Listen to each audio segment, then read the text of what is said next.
tiɲɛ yɛrɛ don ne ala ye halakili kɛ mandon dɛmɛnenw na o ka kɔn aw Muhamadu mandonw ye tuma min na u ye dansago ni ka tɔɲɔli kɛ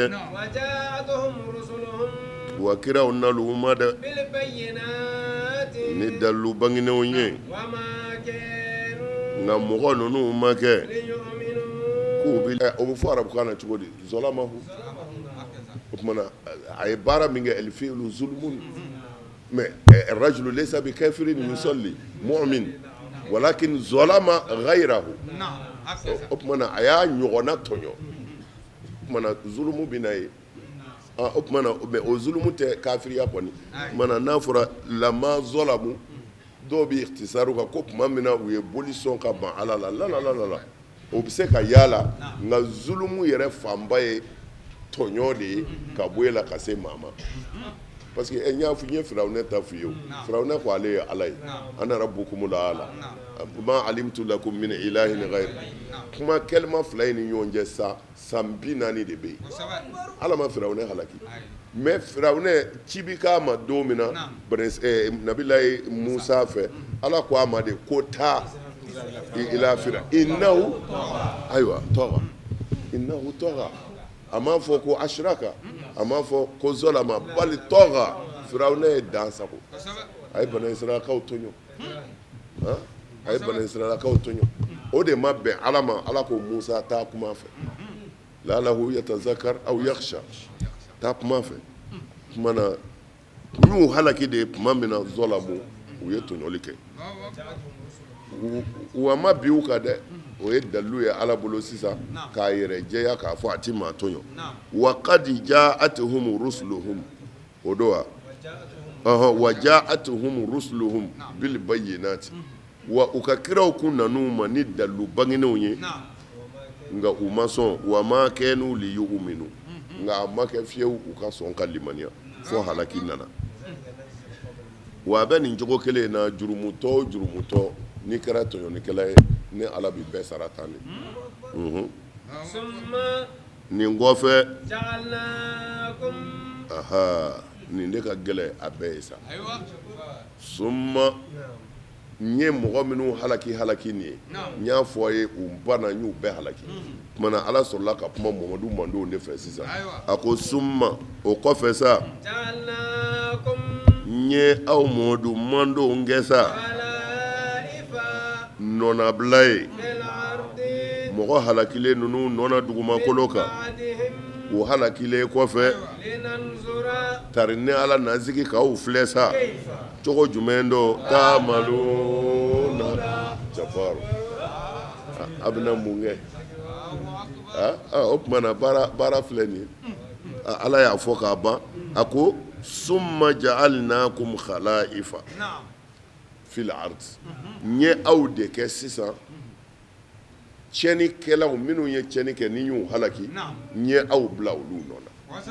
n ka dugukolo kan min ba'dihim u halakilen kɔ mais m'aw bila u kɔfɛ y'a dɔn m'aw halaki nka n bɛ min ɲini aw fɛ linanzura kayfa ta'malun k'a lajɛ a bɛna mun kɛ o tumana o kɔrɔ ye ala sigilen bɛ mirisadu de la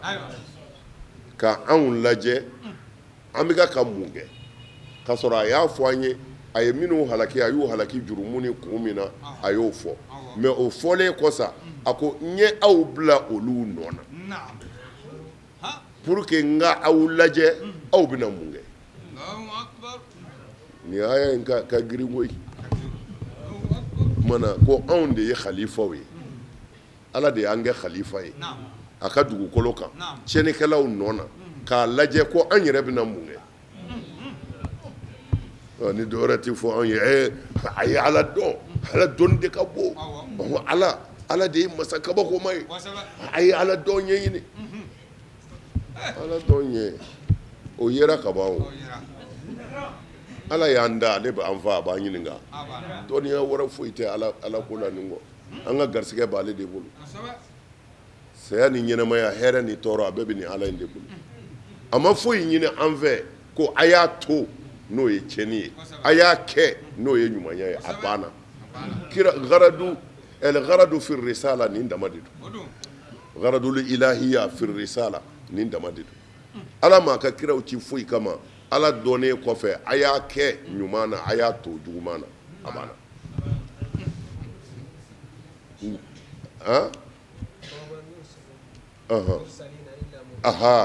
nin ala ka kuma ye man ka kiraw ci foyi kama fo dɔrɔn u ka aw bila baara ɲuman na k'a bɔ baara jugu la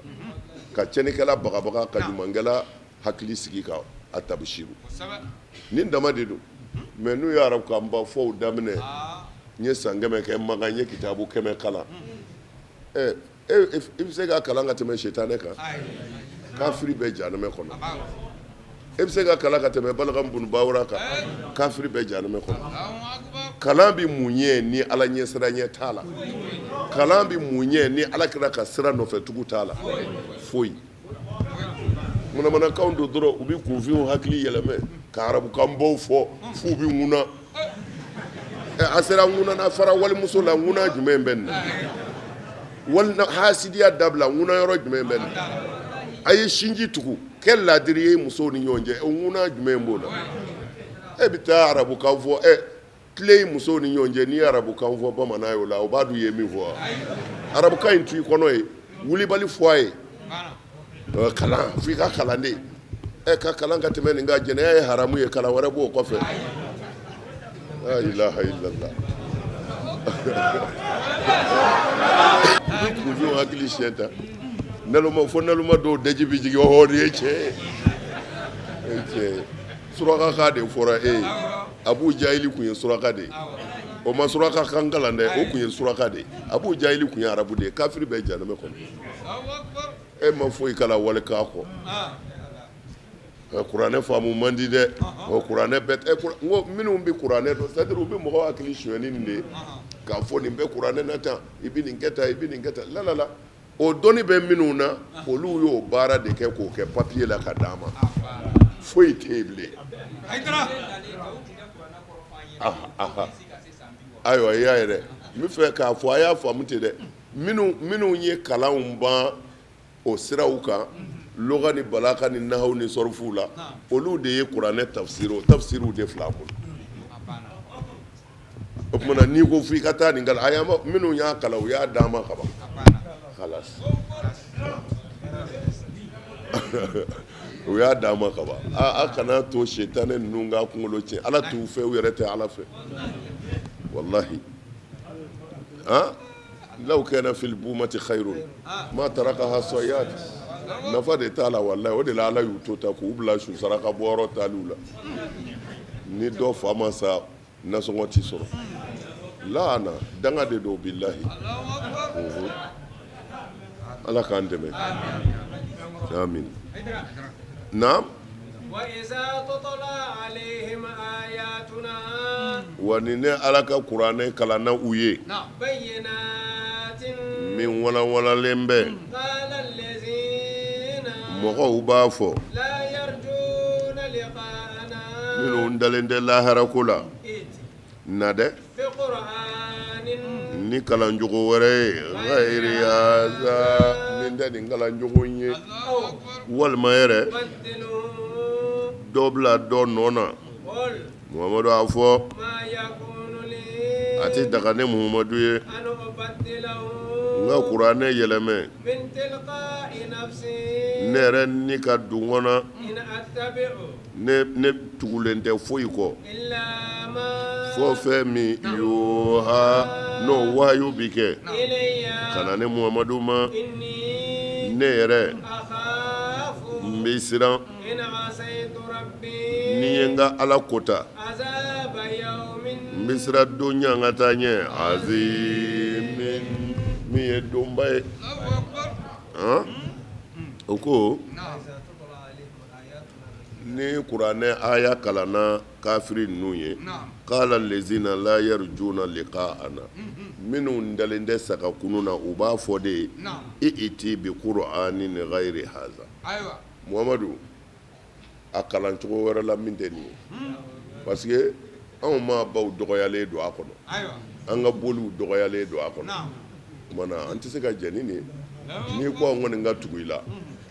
i b'a kalan cogo wɛrɛ la min tɛ nin i bi ko dɔw bila yɔrɔ dɔw la aw badiluhu walima i ka yɔrɔ dɔw bila yɔrɔ dɔw la i ko boli ye haramu y'a fɔ boli dagalen don o tuma na kɛcogo wɛrɛ fɔ a la min ye kɛcogo ɲuman ye ta an ka boli ninnu an tɛ se ka nin bɛɛ bila ta ala kelen kama kul Muhamadu a f'u ye ma yakunu li an ubadilahu min tilqa'i nafsi a fɔ ne tɛ se ka nin yɛlɛmɛ n yɛrɛ kun ye koyi k'a yɛlɛmɛ ka bɔ ala ta la n yɛrɛ ma ten ka sɔrɔ ala m'a fɔ nin kɛ nasugu ye nin kɛ mansugu ye n'o yamaru tɛ kuranɛ tɛ fɛn ye ko maa bɛ se k'a bɔ a cogo la ala y'a di ne Muhamadu ma tan de wa ma attabi'u wa ne yɛrɛ tugun tɛ foyi kɔ illa ma yuha ilayya o don wa ayiwa ne tugulen tɛ foyi kɔ fɔ min bɛ wahayu ka na ne ma Jibirila bɛna min di yan ko ala ko ten ne yɛrɛ bɛ ka baara kɛ n'o de ye ne t'a dilan n yɛrɛ ye n t'a bɔ n kun na setigi de b'a bila ka na ne bɛ siran dɛ ni n ye n ka ala sɔsɔ ka tugu aw la ka kuranɛ yɔrɔ dɔ yɛlɛmɛ walima ka halala dɔ kɛ haramu ye walima ka haramu dɔ kɛ halala ye azaba yawmin azimin n bɛ siran don wɛlɛ ɲɛ ka taa ɲɛ n tɛ se ka fara aw kan k'a kɛ na Muhamadu a fɔ o n'a kun ye ala ja Muhamadu yɛrɛ kun tɛ kuranɛ kalan u ye wa i kun tɛna u kalan na fana tiɲɛ don a ko a f'u ye ko ye waati kɛ u cɛla yan o sanw na ka kɔn kuranɛ ko kuma fɔli ye a fɔ a tɛ kɛ hakilitigi ye sa wa ne ye san 40 kɛ aw cɛla n balolen don a ma kuranɛ ko mɛn ne da a ma boli nangari ko mɛn ne da mana n'i y'a o fɔlen ye fɛn bi a fala ta hakilina aw fana kan ka kɛ hakilitigi ye a kan ka dɔn bɔyɔrɔ b'o la ne yɛrɛ fɛ tɛ naam a bɛ jɔ yan